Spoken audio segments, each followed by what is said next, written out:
What's going on, guys? Welcome back into the channel. In today's video, I have something a little bit different for you. We're going to be covering some detailed information regarding pipelines within College Football 25. Specifically, we are going to take a look at the rankings of pipelines against each other, as well as the rankings of teams and their pipelines and how they stack up. This information has been incredibly valuable for me in determining what direction I'm going with dynasties within College Football 25. As of late, I found it to be incredibly accurate information. It's not going to be the most accurate, but you can kind of read through, if you would like, the scientific information, or at least the approach that was taken here to determine this by Always Be Curtin in the NCAA Football Series Reddit. This is open to the public, so anybody can go take a look at it. All you have to do is search for this title up here and you'll be able to find that information. But rather than going through the minor details here on every single little bit, the gist of this is that this person went through a slew of dynasties and recorded the data of which prospects teams were able to actually obtain and find out where the best prospects were from so that they could weigh the pipelines against each other and find out which teams were able to get the most prospects and essentially give them a rating. So going one by one, I wanted to show you guys the pipeline rankings because this is very valuable information for you guys to be aware of. This is some of the most important information, and if you don't want to look at specific team rankings and those types of things, this can kind of help you influence what you're doing in dynasty mode right off the bat based on which teams could potentially have these specific pipelines and those types of things. And some of the ones at the top are pretty straightforward in my opinion. We are looking at the Texas pipelines, Florida pipelines, California, Atlanta as kind of the top end pipelines within the game. It specifically goes East Texas, North Texas, Central Florida, Southern California, Metro Atlanta, Tidewater, South Florida. And then you have things like Big Apple, Ohio, Alabama, North Carolina, Louisiana, South Georgia, so on and so forth. I think what is also worth mentioning is the bottom ranked ones specifically. Some that people might have considered to be a little bit more valuable than they really are, which would be pipelines such as New Mexico, West Virginia, Big Sky, Nebraska, Iowa, Minnesota, Kansas, Arkansas, Southwest Texas, and some of the other ones that are here. Now, I'm not going to discuss too much here specifically about every single one of these pipelines, but I did want to show you guys the information and show you that it is available out there. Because some of these can be really effective, and really what you want to look at is the average pipeline strength, not necessarily just the rank, because some of these are by far and away and by large factors better than the other ones. So pretty much the bottom half of this list is below 0.15 average pipeline strength. More than half of this list is below that.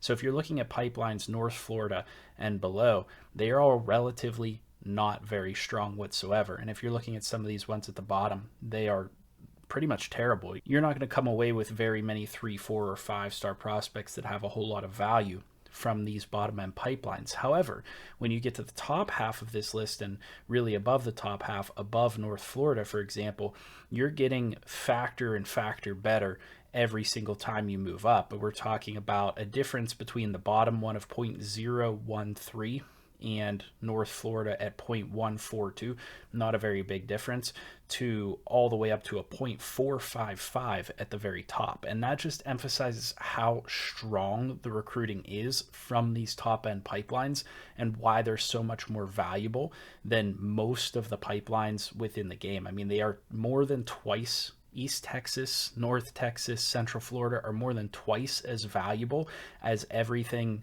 Northern California and below. And that is quite shocking. It makes sense. I mean, I appreciate the logic that has been applied by the devs to create the strength of pipeline within this game. And these are some of the strongest areas that football players are coming from nowadays. So really what you need to know is if you're going into a dynasty mode, if you have the ability to get a team that has these pipelines, or you're going up against people that have these pipelines, it's going to create a really tough recruiting environment depending which side you're on. So you really want to be on that side of getting a Florida pipeline, a Texas pipeline, maybe Southern California, maybe Metro Atlanta, maybe Tidewater, and you want to have a good pipeline in those categories. So with that being said, we'll move on to the individual rankings. This is the first page, and realistically, what I would say is if you're looking to set up a dynasty where you want to have a team that is just a monster at recruiting, you're really looking for anything Texas and above right here. This is what I would consider the tier 1 teams as far as recruiting is concerned: Texas, Penn State, Florida State, Auburn, Florida, Michigan, Oklahoma, LSU, Texas A&M, Georgia, Clemson, Ohio State, and Alabama. These teams have multiple of the best tier pipelines, as well as additional gold pipelines and a handful of other really solid pipelines. So those are going to be the best teams to go out there and recruit with. And this really puts things into perspective, in my opinion, because I was just answering a question today from a user that was talking about being West Virginia in a dynasty and not necessarily being able to execute on grabbing some of the top end recruits within their recruiting classes. Well, when you really look at it and you really think about what team you're using, they are, I think, the 40th team on this list. Just being on the second page here makes a massive difference. This is one gold pipeline, a bunch of silvers, a couple of bronze pipelines, as compared to all of these teams that are above them on the recruiting capability scale here. So realistically, if you're kind of below this Texas cutoff point, maybe not quite. Maybe if you're still within this area where you still have one of these top tier pipelines or a couple top tier pipelines, you'll be able to go after 5 stars. I mean, I've seen people have a lot of success with Oregon, but I think people overrate the capabilities of teams like Oregon, Ole Miss, Tennessee, Miami, for example. They think that they're like the end all be all within dynasty mode, when in reality they can be beaten pretty easily because they don't have what Clemson or Georgia or Ohio State or Bama has, even LSU, Oklahoma, Michigan, Florida, Auburn have that are above them in terms of recruiting. So really, whenever I do my recruiting videos talking about, well, who is, going to go after the top 5-star recruits in year 1, you're looking at this category right here, maybe drifting into this type of category right here. I mean, obviously Oregon does pretty well year 1. They have kind of a top end coach depending on what you do with the Miami, those types of teams.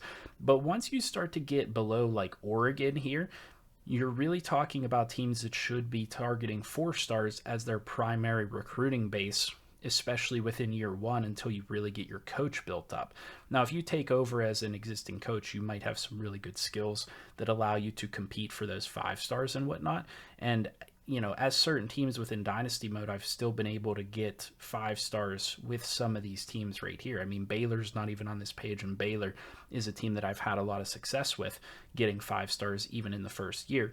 But really, it scales down as you start to go down this list. So that's the top end page. You can see Baylor is right here, but Baylor has that top tier recruiting class on East Texas, which is a massive difference maker in being able to get a couple of those top end recruits. Whenever we take a look at the best recruiting pipelines, East Texas is number 1. So Baylor having the best pipeline possible on the best possible pipeline, if that makes sense, is really powerful and even potentially able to be used better than some of the teams above them that don't have those top tier pipelines. And once you get to the midway point of this list is when you really start to say, okay, well, we probably shouldn't be targeting many 5 stars unless we have that top tier pipeline.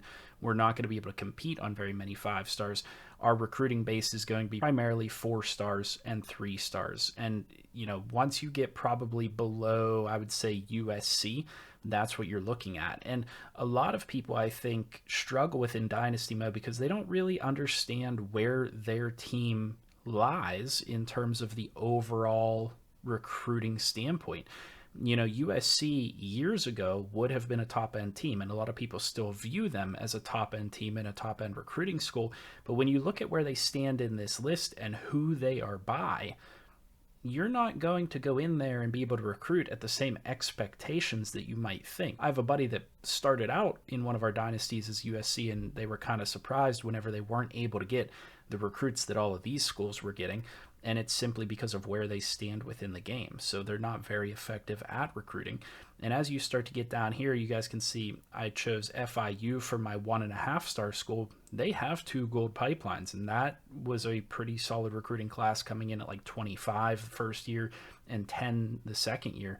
If you get below this, you are going to have your work cut out for you. And this is the majority of the teams still. I mean, we're talking about page 3 and page 4 teams are all below FIU. So whenever you guys pick a team within Dynasty mode, I would say at least give this a quick reference to see which page you're on, and so that you know what work is cut out for you. Really, the main thing that I'm trying to get across to you guys is not to like just go after the teams and play as the team that have the best recruiting base. More so, I'm just trying to get you guys to understand where your team stacks up to begin with, so you know what approach to take. If I'm picking a team that appears on the 4th page, I'm not going after any 5 stars in year 1. I'm probably going to go after a few 4 stars. And really, my recruiting base is mainly going to be 3 stars with some top end 4 stars added into there. It really just kind of depends on what team you're taking. You're not going to be able to recruit with these page 4 teams the same way that you would be able to with maybe a page 2 team or a page 1 team. Now, what I will say is that once you get to the bottom end of page 2, realistically, most of these teams like Georgia State and below are going to be relatively similar in terms of recruiting capability. All of page 3, all of page 4, you can have success with those teams, but you really got to build up your coach in the correct ways. You guys probably saw my video, or if you didn't, you should check it out. With Buffalo, we were able to get some top-end recruiting classes year over year over year with Buffalo, and all they have is 3 silver pipelines. Now, those are decent pipelines, but that's really kind of bottom end. I mean, there's very few teams here that have what you would consider a really noticeably worse recruiting base than Buffalo, as an example. Most of these teams at least have a few silver pipelines, unless you're looking at Sam Houston, James Madison, Jacksonville State, or Kennesaw State. You know, most of these teams are pretty comparable. But I wanted to break this down for you guys because I wasn't sure if any of you knew that this was out there, that somebody put in the time to do this research. So I do want to thank the user that came up with this post and spent their time doing this, because this is something that I would like to be able to do. I just simply don't have the time to. Somebody else was able to put in the work, and so I was able to bring it to you guys and share it with you.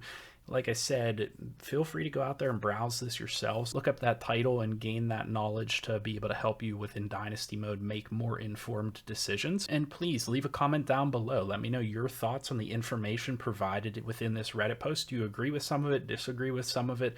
What have your findings been like? I'd be curious to hear all that down below. Please leave a like, comment, and subscribe. And as always, I'll see you in the next video, and I hope you have a good one.